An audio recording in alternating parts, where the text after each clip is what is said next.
Hi, and welcome to the Green with Tiffany podcast. I'm your host, Tiffany Page, and in this show, we'll explore topics of sustainable living, all aspects of health and wellness, of people and planet, and how we're all interconnected. Join us on this journey to live better and more sustainably by improving our health, our families, and the world with the choices that we make.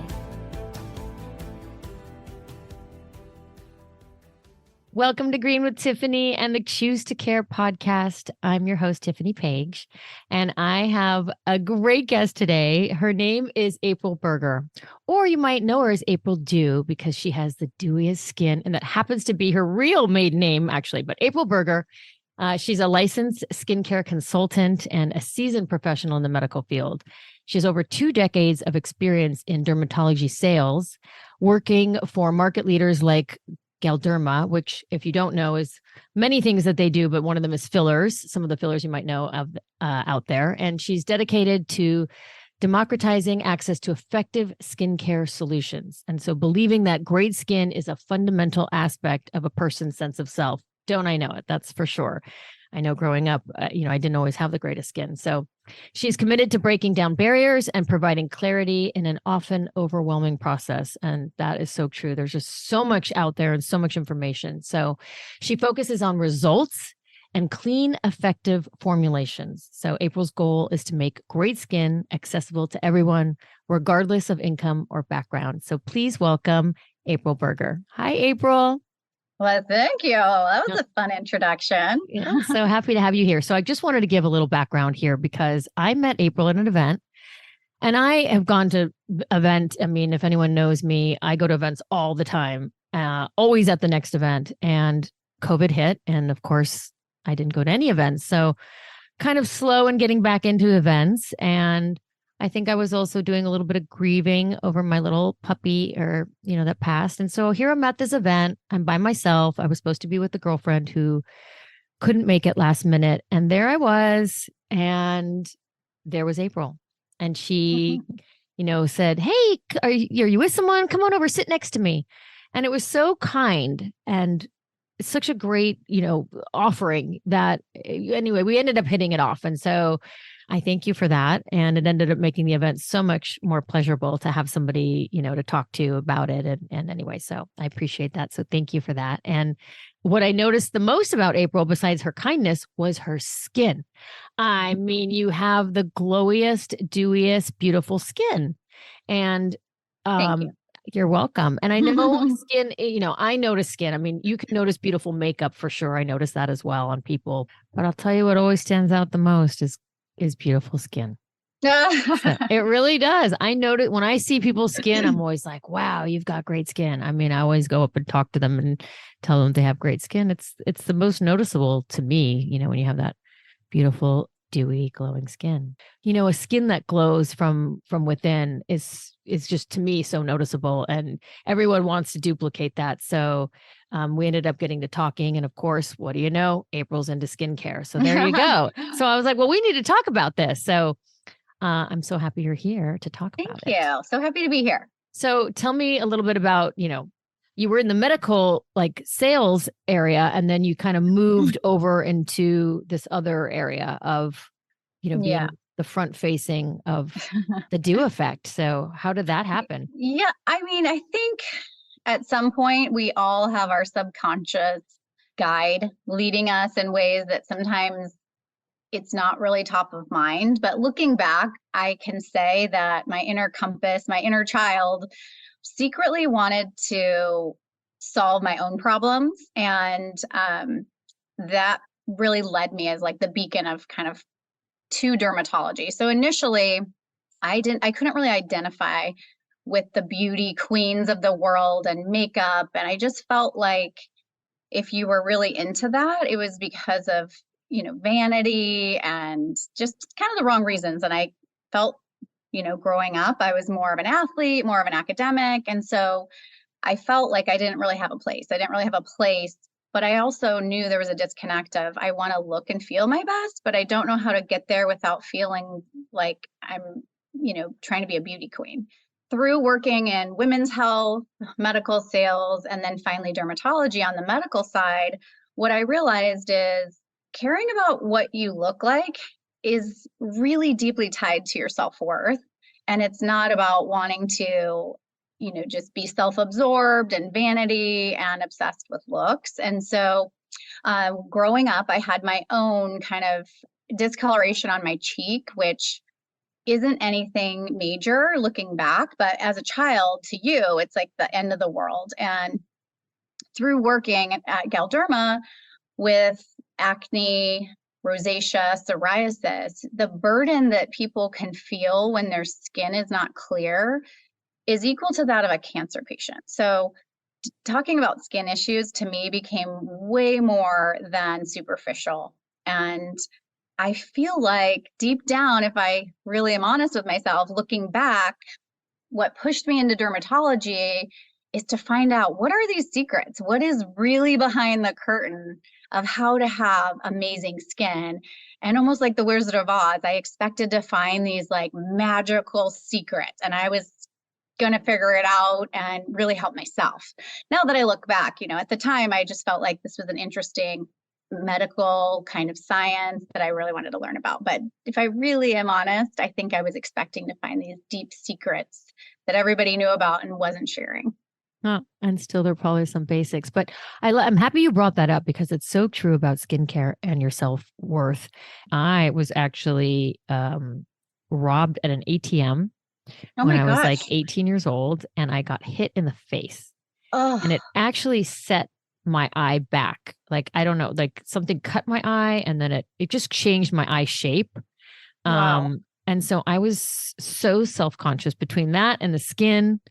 And I had just kind of started modeling, and it just was, it just made it all so hard because anytime I took a photo like straight on, you could see the difference in my eyes. And I was just so self-conscious about it. So I just wanted to mention that because I know people have all sorts of, self-worth issues regarding their skin or their face in general, and everybody's trying to change it. And I guess, if you really need that to make yourself feel better, it's, obviously it's an option now and it's more accessible to everybody.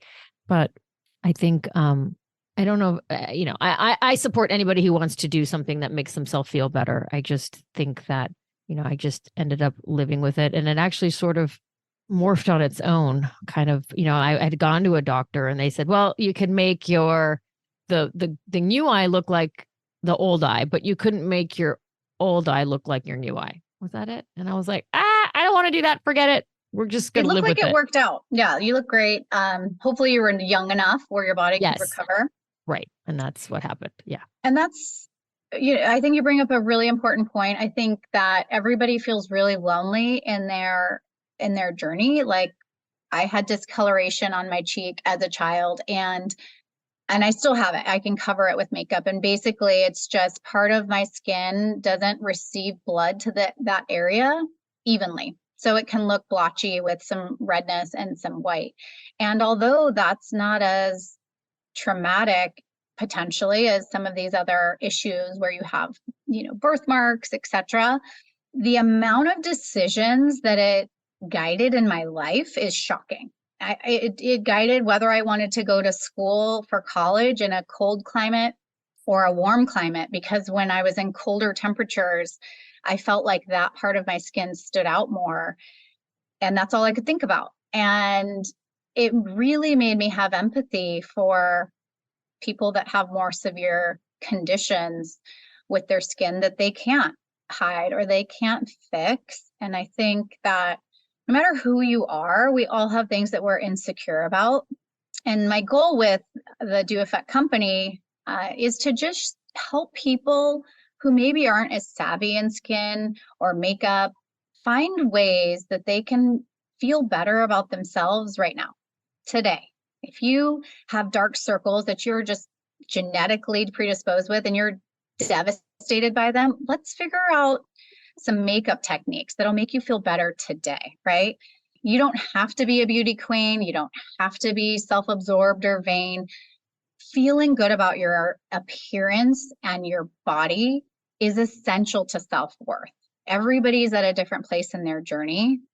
But like you said, when it happened with your eye, it can be really devastating, which can prevent you from doing the other things that are more important in your life, right? If you're constantly thinking about that one issue. Yeah, for sure. And that's why when I'm calling this the Choose to Care podcast, and I talk so much about choosing to care and the choices you make and the products you buy and caring about the environment and family and nature and animals. But this time it's about caring about ourselves and things that we can do for ourselves. That might not take as much time as you think. It's just kind of like once just learning some of the tips that you can use to have great skin. And so, and when I saw your skin and it was so pretty, I was like, okay, give me the Scoopy Scoop. So, what are some of the products that you use? I mean, I know one of the things that you had spoken about right away was this re-wet effect. Your face technique. Yeah. Yes. So I really was expecting to go and find all these answers working in dermatology. And the ironic thing that happened was working with all of these dermatologists in Orange County. I had on a daily basis people asking me about my skin, dermatologists, estheticians, even when strangers on the street and asking me, what do you use? And I remember one flight attendant just kind of accusing me, like, you just don't want to tell me. You just want to keep these secrets to yourself. And I was like, oh my gosh, no, I just don't know that like on the airplane's the place to kind of tell you. And so after writing down my regimen, different things and collecting information, sending out emails, this is before Instagram was like a thing. I kind of was like, clearly, despite all of the information out there, estheticians, dermatologists, clearly there's still a need. And I was getting tired of sending individual emails and texts to strangers and whatnot, talking about all of these tips. And so I decided to start the Do Effect and really show people a place to start and to let them know that a couple of fundamentals are essential before anything else. And so one of the things that I had come across when working in the medical side of skincare is hydration and moisturization are so pivotal to your entire being from the inside out. And one thing that is obvious is obviously drinking water and hydrating. We're made of over 70% water. So there you go with your water. Keeping that top of mind is really important. It helps flush out the system. It keeps everything, it's almost like the oil in your car. It keeps everything running optimally. And so, yes, you can run without oil in your car, but it's just a matter of time, just like water, where that's going to show up on your skin. The second component of hydration is locking in that moisture from a topical level. So not just on the inside, but also on the outside. And 90% of aging is due to environmental factors, and not only the sun, but if you're in air conditioning, dry climates, pollution, everything that we're exposed to on a daily basis. So starting with hydration is key. And something that's really counterintuitive that I saw is washing your face, completely drying it, and then adding moisturizer. And when you bring it up that way, people are like, oh yeah, that is kind of funny that I'm going to dry something and then hydrate it. So through trial and error and experimenting, I came up with a re-wet face technique that sets up any skincare regimen to work even better, because your skin needs to be hydrated and lock in that moisture throughout the day. And it almost acts as like a force field when you do the re-wet face technique. So the way that it works is that you'll cleanse your skin and gently exfoliate with a washcloth to make sure all debris or products left on there are completely removed. And normally after that, you would go and dry your face with a towel. So do not dry your face completely with a towel, or if you do, come back and re-wet it. So ideally, you would put your first product on a damp face. So a damp face is going to increase penetration. So you don't want it completely dry, but you don't want it completely wet. So just a nice damp skin is how you apply your first product, and let that soak in for anywhere from 30 seconds to about a minute. And then you almost to a dripping point, re-wet your face with water. I know that some people use a mist or a spray, and I've experimented with all of them, but water really works to create a humidified greenhouse effect on your skin. So when you re-wet your face and then immediately follow up with your moisturizer or the rest of your routine, you lock in that moisture for the rest of the day and helps your products go on smoother, your makeup go on smoother. It's shockingly a big difference, and it's completely free. You can try it with whatever you have today. We're going to have to try that. So when you talk about doing a light, just a light wetness, so that would be with like a serum or a serum before you put a moisturizer, that type of thing. So each regimen can vary, but if you have, let's say, an antioxidant you're going to put on, like a vitamin C, you would put that on first, let it air dry or penetrate. If you are doing acne medication or something for your brown spots, typically your fix-it treatment will go on first because you want it to penetrate the most. If it's for wrinkles, you would do your retinol or your retinoid. So whatever that ingredient that you're really wanting to penetrate the most will go on first. Let that soak in, and then you'll do the re-wet step and continue with your routine. Okay. Well, I've been doing that, and I'm always so dry.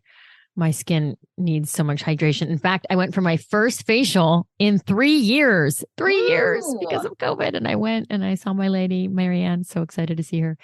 And she said, wow, you are dry. I mean, it just sucked everything up. So I just tend to go dry. And people look at your face and they think, oh, you've got the most beautiful skin. Did you always have skin that way? And my skin, growing up, actually, probably have good skin, good genes, but I was on birth control as a teenager, actually, I know. And when I got off of it, because some people actually prescribe that now for skin, right? So I actually had a bad reaction to it. And it just made me really tired, and I was getting like veins in my legs. So I got off of it.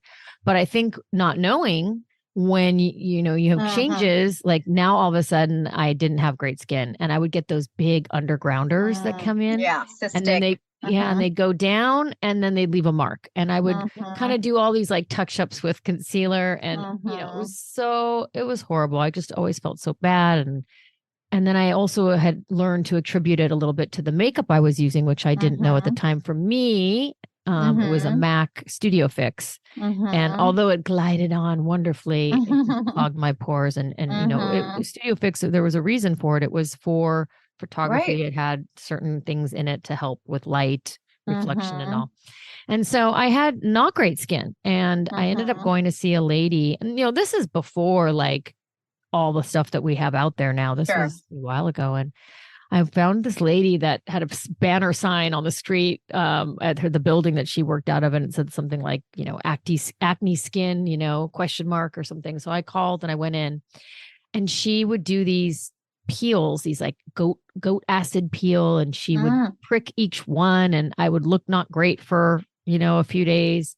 But I tell you, I went to a handful of those, and I never had bad skin again. So great. Yeah. It sounds like you had some hormone fluctuations, which contributed to a major, really a lot of estrogen, androgen, and then it created a lot of acne. And then you had some congestion, right? You clogged the pores trying to cover it up. It's a real vicious cycle. The acne's tricky. It's not a one size fits all, but it's certainly really can impact your self-esteem. And that's the hard part, especially during your teen years when everything is a little tricky to begin with.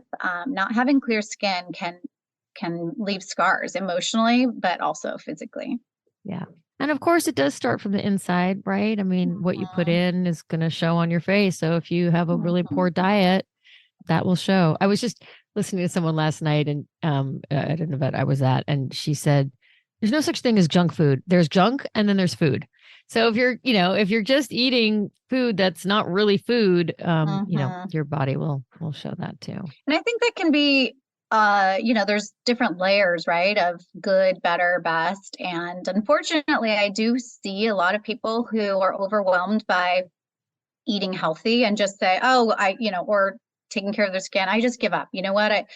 Every time I turn around in the media, this is right, this is wrong. You know what?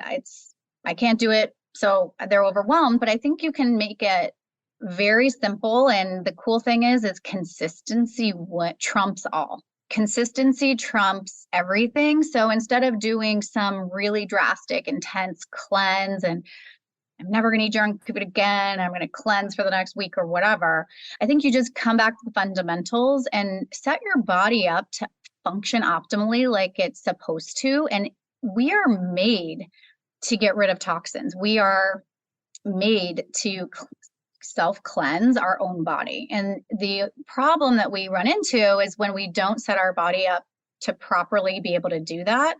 So I think a great place to start on the inside is, in addition to hydration, so drinking that around 60 ounces of water. You can find the calculation based on your body, but drinking enough water daily helps your body naturally flush out and restore and reset on a daily basis. Sleep is obvious, but again, very underrated. And that's during sleep is when your body cleanses the liver, resets all of its cells, and repairs all the damage that we did throughout the day. So it's ironic that, we kind of, I think, cut sleep first when we're stressed, we're busy. But if our body can't properly reset from all the things we expose it to, and then third would be fiber and really having that, keep everything flowing. So having that daily bowel movement is very important and roughly within the same 30 minutes. If you're doing those three things well, and I have no problem there, April. That's good. That's good. But for teens, for example, like sleeping, drinking enough water and having that is probably, I would venture to say there's more people not doing that than there are. And that's a great place to start. So obviously eat more from the earth, fruits and vegetables, obviously, but start with the basics. Don't overcomplicate it. I think people just want a quick fix, right? Isn't that right? Sometimes these things take time. So, I mean, some of the ways that we could find if our products that we're already using, I mean, I tried, I talk about clean and, I've moved my skincare to clean and, but even some of my actual makeup, and I don't wear makeup every day. But even that, I haven't switched fully some things because I'm like, well, it works. And so it's hard for people too to switch out what they've already been using because it's kind of a trial and error. And who wants to do that? Right. And so I would say less is more. A lot of skin problems and issues are due to doing too much. So you really only need to dial in the three things in your skincare regimen. Everyone who is old enough to use deodorant can benefit from an antioxidant. So an antioxidant is like a vitamin C, and that is what you put on topically. You can also make sure you include antioxidants into your diet in the form of berries are a frequently known antioxidant, blackberries, blueberries. And what they do is they stop damage before it can start. So it neutralizes free radicals that you're exposed to internally as well as topically when you use a vitamin C. And the free radicals are what break down your cells, and that can lead to, dark spots. It can also lead to advanced wrinkles, hyperpigmentation. And so really it's like a force field on your skin. And when you eat it internally, it also neutralizes free radicals that are precancerous, pre-disease. And so incorporating the fruits and vegetables on the inside can really be like a force field. So your body can fight these things before they get stuck and manifest into something more severe. So the antioxidants is important. The vitamin C, I think, is so great. I mean, I totally see a difference on my skin when I use it. And I don't use it every day, but when I do, I really see a difference. And then I just wanted to mention, if you are going to be eating fruits and vegetables, and especially berries, if you can try to get them organic, because I really do feel that if you're getting a berry sprayed with heavy pesticides, it's going to be just like a squish of toxins. So there might still be some benefits, but I really truly believe that berries should be something that you get organic. So I just wanted to add that? Yeah. A moisturizer can be a little complicated because people can get congested. So my pro tip on the moisturizer is you don't need to moisturize your entire face the same. I don't know if has anyone ever told you that. I think that would save so many people from unnecessary acne. Meaning like the T-zone or just covering the Right. spots that you need it the most? Well, I'm Right. so So a lot of, dry, I just put it over my whole face. and if you're super dry, you can do that. Some people that are dry and just starting a skincare routine may have a compromised skin barrier, which can cause even dry skin to break out or rosacea skin to break out. So a lot of times the first step is repairing the skin barrier because they may be thinking that they're sensitive to products, but in fact, until their skin barrier is repaired, everything is going to irritate. But to keep it focused on different parts of your face can need different levels of moisturization. And the areas that you have more oil do not need as much moisturization. And we see this in skin that has different ethnicities, that has oil or more hydration to their skin. And they tend to age better, which is great. So I, for example, have combination skin. I don't put moisturizer on my nose. I do it very lightly on my forehead and chin. So if you're acne prone or really quote unquote sensitive skin prone, you don't need to do as heavy of a moisturizer in those acne prone areas, which also can sometimes be where there's more hair. So you may see people get breakouts between the eyebrows sometimes. You can do less moisturizer there or potentially skip it altogether if you don't have severely dry skin. So keeping that in mind, the antioxidant and then the moisture is important. And then third, sunscreen. So I know that there's a lot of controversy out there on sunscreen, but there's also a risk associated with not doing. So my uncle died of melanoma, and he was of the generation where you did not, men didn't wear sunscreen. And it was a really hard thing to watch. And I also see, working in dermatology, a lot of people getting skin cancer cut off. It's the number one form of cancer in the US is still skin cancer. And so there are clean options out there where you can wear sunscreen to protect against aging, which is, sun is the number one cause of aging, but also protect from skin cancer. And one clean brand off the top of my head is called Think. They have Think Sport, Think Kids, and that's a really great price point, great ingredients, and well rated. Sunscreen. I think that has been my faux pas because I really don't use sunscreen that much. I mean, if I'm going to be directly in the sun, like I'm going to the beach and I'm in the sun, I will put sunscreen on. But just day to day, I really haven't. And I've always thought that sometimes I do, but for a while I had it in my makeup and I thought that was enough to learn that it wasn't, and I have some now. I just bought a new one. I use Boerger. But there is, you were talking about some apps. So if you wanted to share those, that's great to kind of be able to test what some of the good sunscreens are, because just because you go to, like a Whole Foods, if, not all those sunscreens are good, even though they're there and you think they're on the shelves and they've been vetted well, I would have to tell you they're not. I would, because I even, they were out of Boerger and we got a different brand, and my fiance, like his chest broke out and it was from the sunscreen because that was the only thing he did different. And when he removed it, it went away. So that's the complicated part, right? It's simple, but it's not easy. And incorporating sunscreen is just like anything else. It's a habit. Make it super convenient would be my suggestion. I have sunscreen by where we keep our keys, so my kids can put it on. And as a parent, I really pride myself in trying to make this a foundational habit so they don't have to think about it. Make it to the point where they, or it's like brushing their teeth, because in Southern California, it's certainly an extra need. If you live in, further north of the equator, it may be less of a concern. But for pretty much everyone in Southern California, sunscreen on a daily basis, even just driving, we're just exposed, majority of the year. So it is a best practice. And I would say I get a ton of questions on what should I spend my money on with regards to products.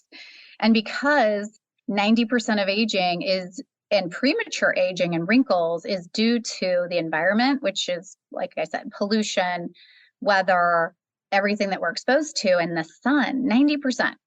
So That's a big deal. with folks that, yeah, it's a lot, right? So I just say, start with sunscreen, be relentless until you find one. Try different products, read the reviews, try until you find one that you love, that agrees with your skin. It's worth it, because otherwise I see people spending a lot of products on anti-aging, and trying to correct the damage. And it's really the place to get it right. So if you have to buy 10 sunscreens until you find the one that you love and you don't mind putting it on, it's worth it, because that's what's driving 90% of premature aging. But instead of trial and error, I think a great place to start, and I have this app on my phone. It's called Yucca, YUKA. We can put it in the show notes. Yeah, for sure. And you can scan any barcode and it'll give you a quick rating. So you don't need to be a chemist on ingredients. It'll give you a quick rating out of 100 as to how clean the product is based on its ingredients. Of course, it's not perfect, but it's a great guide for your cosmetics, and especially, things like sunscreen, if you want a quick, and like you said, you'd be surprised. A lot of the quote unquote clean brands do not have great scores. It is. I mean, and you just think, we all think about all the products on the shelves of supermarkets that they're safe for us, but there's also the Environmental Working Group, EWG app, that can also do it to test things. And actually they come out every year with a sunscreen breakdown of what's good. Right. And then there's one that I remember when they first started, I think they're called Think Dirty. Have you ever used them? Oh, yep. That one, I would say their parameters on how they screen products is probably third, in my opinion. I would say for accuracy, I really like, and just ease of use, because you don't have to dissect, what does this mean? I really like the Yucca app for just simplicity. And then I would say EWG is a very great resource. But again, you have to kind of be willing to dig through some of the information a little bit more. And then I would say accuracy on the Think Dirty has been controversial. So just take that with a grain of salt. Yeah, good to know. But nice to have these resources. And I'm going to check out that Yucca one as well. Because the clean's not regulated, and I want to promote clean, and I have the brands that I use that I like, and I will never promote something that I haven't used myself. And there's like these scare tactics that are out there with it. So, it's really unfortunate. And it just puts people in a frenzy of, figuring out what it is that they should use and, what's good for them. And then of course, everyone's different as well. So everybody's skin reacts differently. Right. And I think, is if you can be the A+ student across the board, then that's great. But I think, as far as like living the perfect clean lifestyle, I think that's great. I think if we can just start where you are and do the best you can, little by little, every year, starting in January, my family and I, we use the term New Year's resolution, but we try to find one or two new clean habits to incorporate throughout the year. And if you phrase it in that way and you're more mindful, it becomes easier, because you have the whole year to really adapt this habit. So last year we did new cookware and started there, because you use those things daily. So thinking about cookware that doesn't have the Teflon is really important, because things that you put in your mouth are going to be more impactful even than your skin. So thinking about your cookware, they have these great silicone cooking tools on Amazon that we replaced all of our plastic. So all of the plastic that we use for cooking, we replaced that completely. Opting away from plastic as much as you can I'm sure you probably talked about that. Oh yeah, that's a big topic. That's so great. I remember you telling me this about you and your family, and I actually shared it on a podcast, a solo cast that I did before New Year's, and making resolutions and what that means and what you can do. And I shared your story. And so I was curious to know what you did this year. So that's great. Cookware is great. Yeah. And I think people just, expect like cookware shouldn't be toxic. Like I didn't realize I had to think about that, right? And it's so starting with things that you use daily And it's hard can to get really people out of Teflon as well, right? Because it's so easy and, it's hard to get my mom out of it, but we did. I know. And just even something simple like if you haven't already, don't microwave anything plastic in and don't heat your food in anything plastic. It sounds very obvious, but I don't think people realize how bad it is. That's terrible. It's like And heated plastic is the most toxic. And then you mhm, add the microwave. I mean, forget it. I got rid of my microwave. I don't have a microwave yeah. anymore. Right. So just simple things, if that's your thing that you and your entire family can do for the rest of the year, and then that's a habit. You hopefully that's just your new normal. You don't have to think about it. So it kind of makes it easier than feeling like you need to tackle everything at once. Yeah, it's definitely baby steps. And that is a hormone disruptor, which could affect your skin. So that's how it all comes back. I mean, my first, I think, swap was actually on deodorant. And I was using Secret and I liked the smell at the time. And, then you hear all the things about aluminum. And so I thought, okay, I'll switch. And I switched to the Crystal Rock, which you kind of wet and do. That did not work. And then I switched to, I don't know which came next, but I ended up finding the Crystal Liquid in the roll on. And that's what I used for a long time. And now the formula, well, I don't know if the formula's changed or I've changed, but it doesn't work. I'm not especially, sweaty or stinky person, but it just doesn't, it really doesn't work. In fact, I was using Tom's at one point and that actually made me smell. I'm like, so what? That is, I mean, that's just terrible that something can actually make it where you didn't even have that problem to begin with and it caused the problem. So oh my gosh, I think there is a lot, there's a lot of trial and error. So I want to help people, by giving them, choices that I use that I think that work. Although again, depending on everyone's pH balance is different. It might not work for you, but I found a new deodorant by a brand called Leif's and I had found them because I use their dry shampoo and now they don't do the dry shampoo anymore. I'm so heartbroken, but I did get a new deodorant out of it. So there you go. And it's plastic free, which is even better. Wow, that's hard to find. It's shocking, but even essential oils, around 3 to 4% of the population have a sensitivity to essential oils, which is an ingredient in a lot of deodorant. But back to your point of hormone disrupting, although aluminum is somewhat controversial, my opinion is why take the risk? If there's tons of data that shows high exposure of aluminum is directly linked to Alzheimer's, then definitely try to make a cleaner choice. We don't have to wait until it's without a shadow of a doubt that there's a direct link. For example, for years, we had lead in every single household. And now we don't use lead paint, but if you have those inclinations of where the data is really stacking up, and that's back to your dry shampoo, they found the benzene in dry shampoo. Yes. And a lot of the clean brands had it. So I think it's important. It's important to look at some of those, to put the clues together, to really kind of listen to some of those recurring themes. So Alzheimer's with aluminum is a recurring theme. And you may be surprised, Tiffany, but I use a men's deodorant and it's totally clean. It's like a score of 100 on the clean. Really? But yeah, it's not a clean brand or known as a clean brand. It's actually a men's speed stick that does not does not smell super manly, but it works great.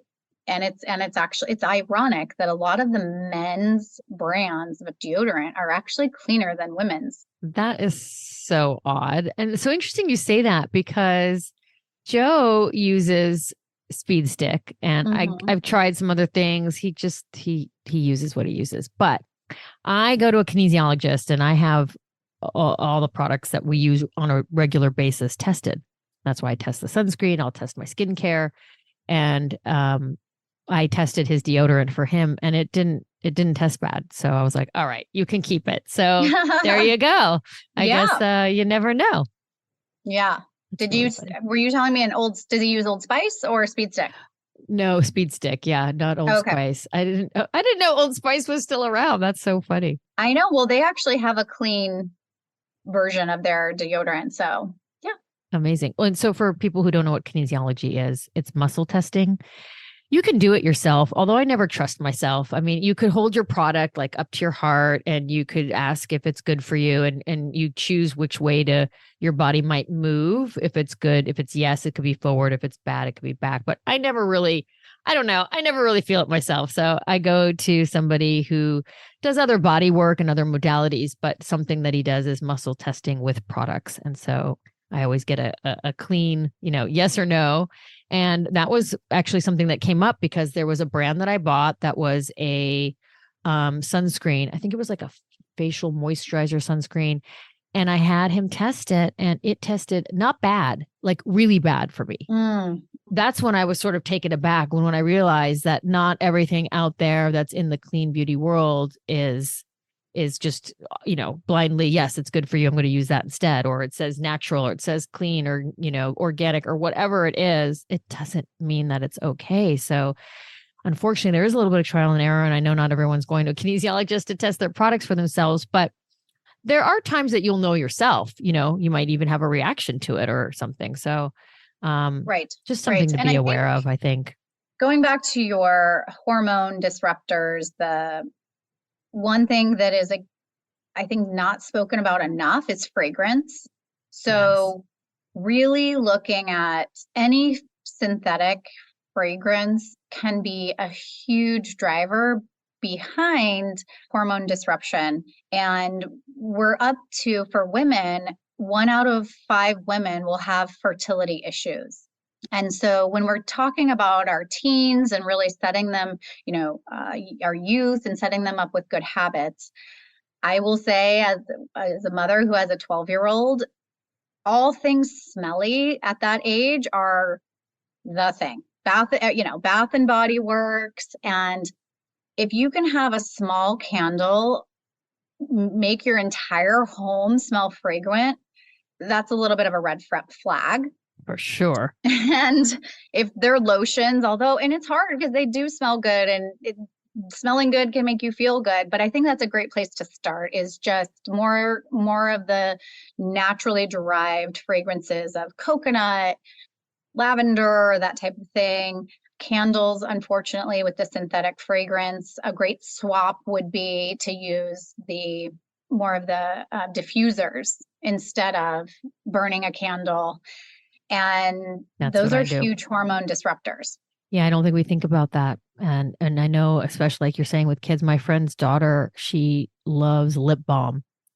And she gets all these terrible lip balms, with all the fragrance and the taste of strawberry or whatever. And her whole upper, she broke out, all her lip got red and swollen, reaction, all the chemicals that are in those. So it really makes a difference. And I know, I feel like people don't really think about it because you don't have a direct unless you have something like that happen where you get a direct breakout. If you're burning a candle, you're not necessarily feeling anything from that. So you don't know that it's actually penetrating your body still. Right. So it is a big deal. I do. And I'm so sensitive to smells now. There's not a lot of smells I can do, between, I don't want to get off on other things, but laundry detergent and all these synthetic smells and Febreze. That makes me crazy that that's a thing. And you can even buy a Febreze diffuser to plug in and people think, oh, well, that's great. It's so terrible for you. It's terrible for your, hormones. Like you said, it's terrible for your lungs to breathe it in. So yeah, I like the diffuser with the, for the essential oils. I think that's a great one. Yeah, it's something small, but it's going directly into your lungs. And I heard this equated to, some of those wall fragrances.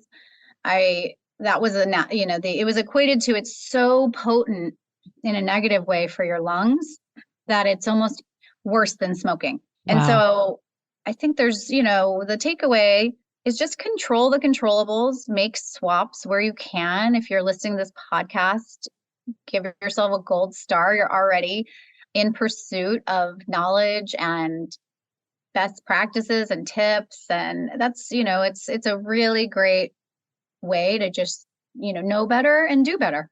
Yeah. And you can take baby steps, right? You're not going to switch out everything in your bathroom right away. So, maybe it's your your skincare, or maybe it's like your shampoo and body wash and soap. So, take one aspect of it and try. I mean, when I was, I went and had a microneedling done. Nice. And the product that they recommend, which I'm sure there's reasons to push it. I mean, maybe it works, but I think we had talked about it once. I can't remember the name of the brand, but I bought it.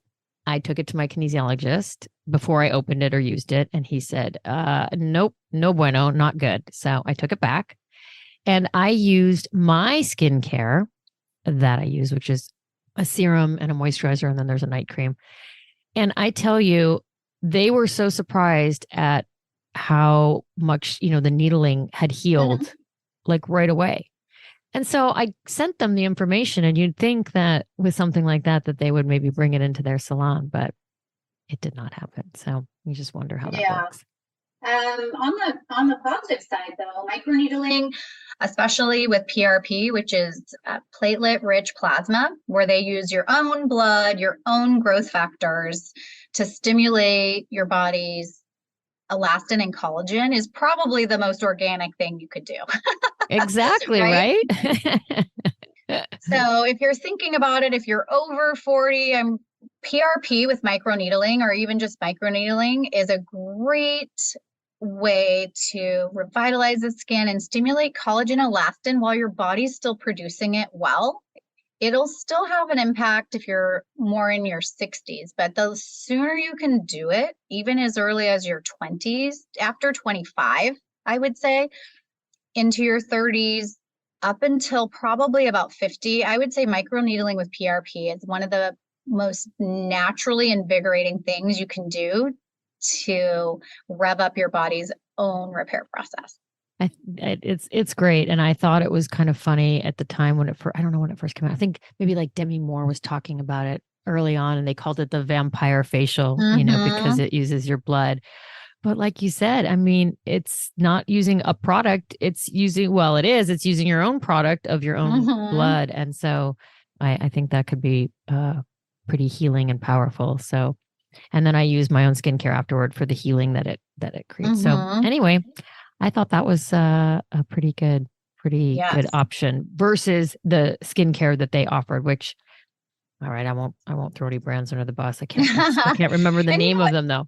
It's tricky because brands don't start out with the mindset of they're trying to put negative ingredients into products. A lot of times that's it, the negative ingredients, the chemical ingredients are there as a preservative. So to prevent bacteria growth, and that can cause other issues. You can get staph infections from the wrong type of bacteria in products. So a lot of these brands are not intentionally necessarily including negative things in their products, but like there's a clean brand, Kosas, Kosas. Oh, I have seen them. So they just had some issues in the media with their brands having bacteria growing in it because they're trying really hard to not include some of the chemicals. So it's definitely a tricky balance between products that actually work that are still clean, that you can have in your counter and in your bathroom that will still not grow bacteria and other negative factors. So just because it's clean doesn't mean that it's a well-rated product on the clean and safety. I don't want to not clean either though, because, I sometimes people correlate, well, if it's clean, it doesn't have all that stuff in it that I need. And so it's not going to work. And that's not true either. There's plenty of clean brands that work really, really well. So I just want to make sure that is right. And that's where the hard part is, because you want to find that balance. I think it's hard, right? You're like, I want it to be clean and I want it to work. And it's a juggling. It's tricky, but we're coming out with an eye balm product that I'm really proud of. I can't wait. It is as clean can get. There's no mineral oil. There's no phthalates, parabens, you name it. So it'll be coming out in April. We're going to be doing a soft launch then. If you'd like to try a sample before. We're only offering this to Tiffany's listeners. You can go to our website and get a complimentary sample to try before you buy, which is pretty cool, at www.doeffect,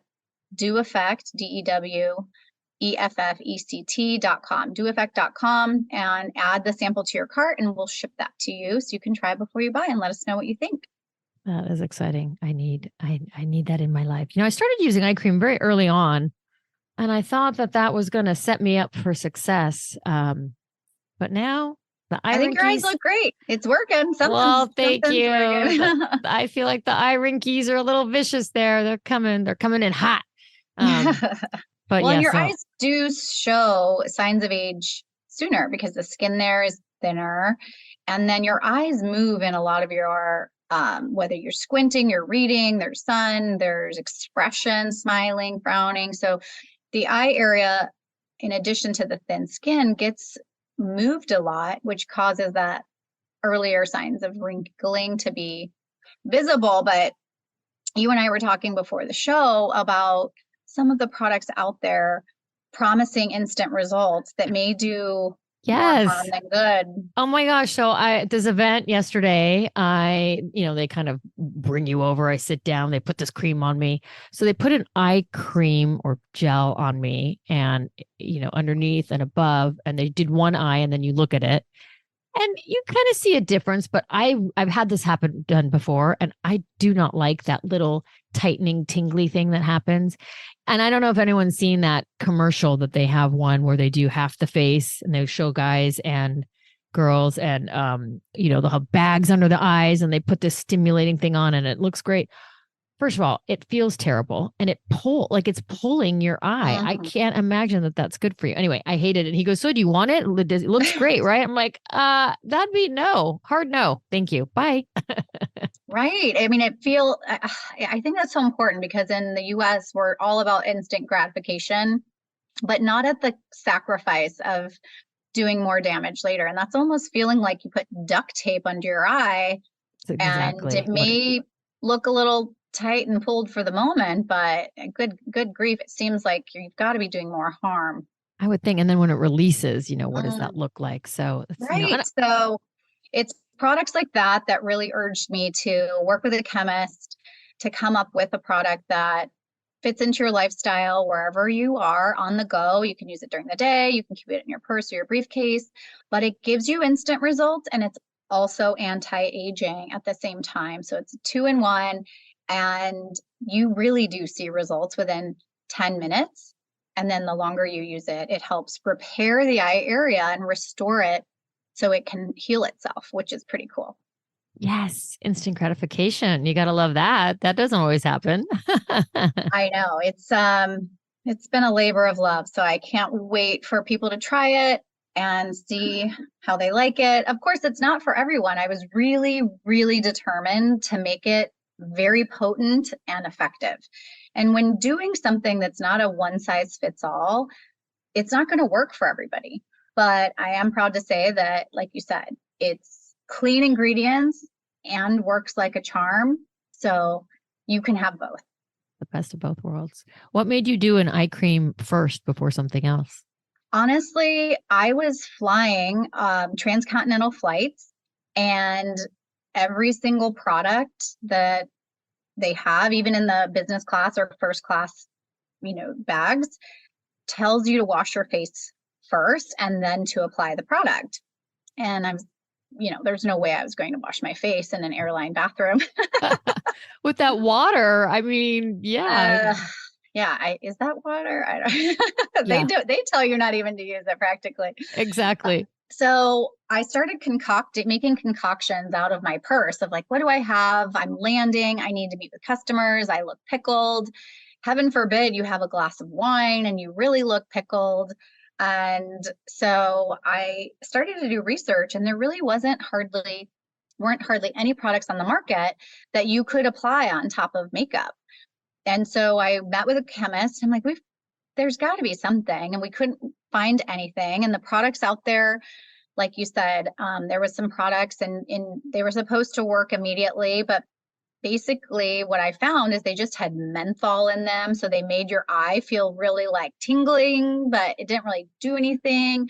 Or there were other products like the one you tried where they may work instantly, but I didn't feel like long-term they were really beneficial.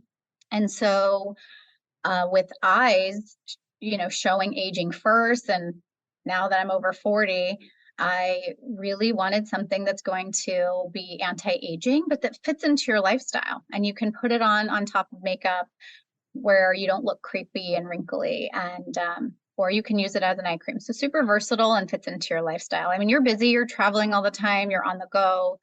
You don't necessarily want to bring, 12 products every time. And I don't think you have to get the results. So this will help simplify. I'm excited about that. I do put eye cream over my makeup sometimes because it gives a nice little dew effect. Yeah, but I can't, you don't want to look creepy. Right. I can't say I always wash my face at night, though. I know you'd probably be like, what? Like last night, I didn't wash it. I was so tired. Okay. I just went to bed. I know. I try to be better.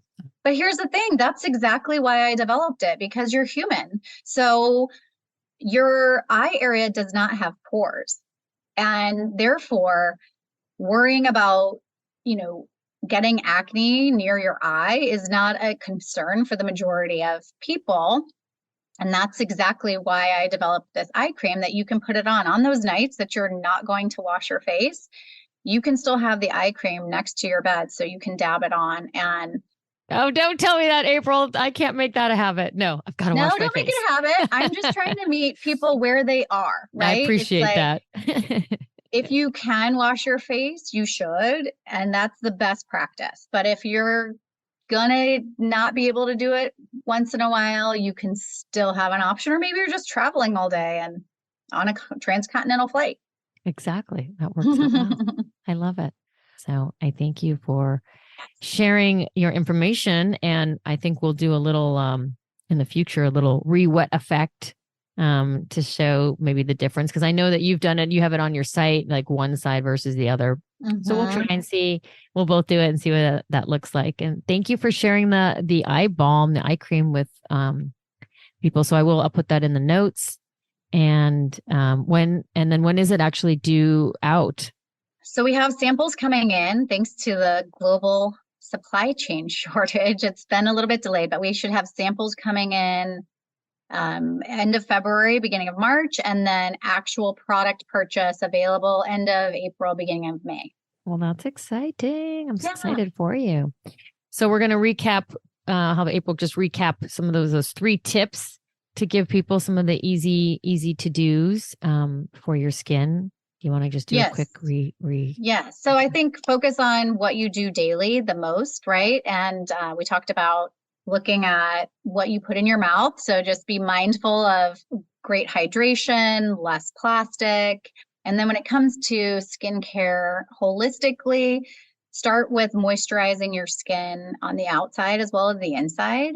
A great antioxidant like a vitamin C that will neutralize damage before it occurs in the form of brown spots, skin cancer, wrinkles. And then third, 90% of aging is due to the sun and the environment. So put your time and energy on finding a good sunscreen that works for you.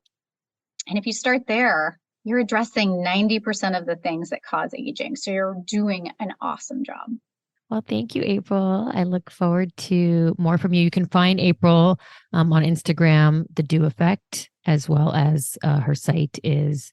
On Instagram, it's The Dew Effect Company, and our website is deweffect.com. Okay. Sounds good. Thank you so much, Tiffany. This has been so delightful. Oh, thanks. This is April Boerger, and more to come from April. Thank you so much for joining us today. Thank you.